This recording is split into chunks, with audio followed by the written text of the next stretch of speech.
This is State Senator Darren Soto, and here is your 3-minute tally. This week I was proud to get my DREAM Act bill through the first committee. This would provide folks who are DREAM Act eligible and have qualified to get driver's licenses here in the state of Florida.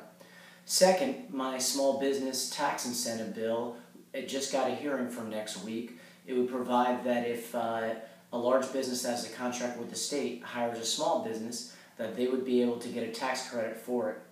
We saw in a shocker this week that the sick pay preemption bill came back up, but this time around there's been a study put together that they'll have over the next year that Senator Latvala had put forward.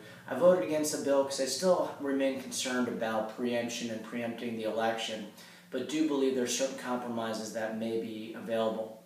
In my Judiciary Committee, we had a very heated hearing on alimony.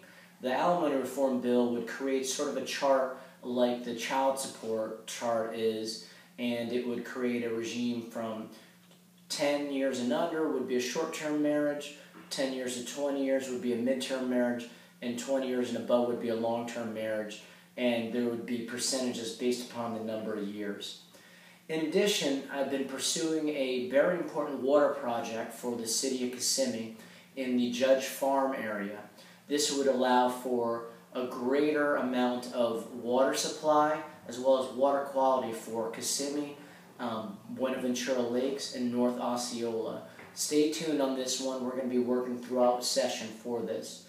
In my Environmental Protection Committee, there was a big issue with regard to coal ash.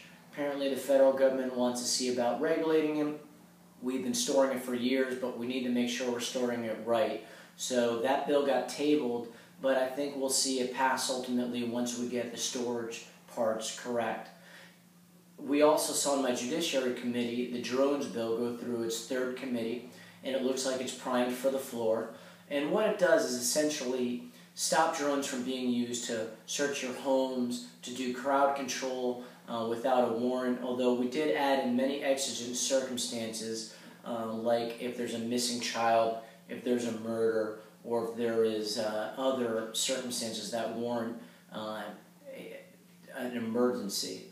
In my Criminal and Civil Justice Committee, we had the confirmation of the Secretary of the Department of Corrections, Secretary Cruz. We asked many questions. My questions dealt with labor relations, dealt with if there was any corruption, how would he handle it, and that is your 3-minute tally.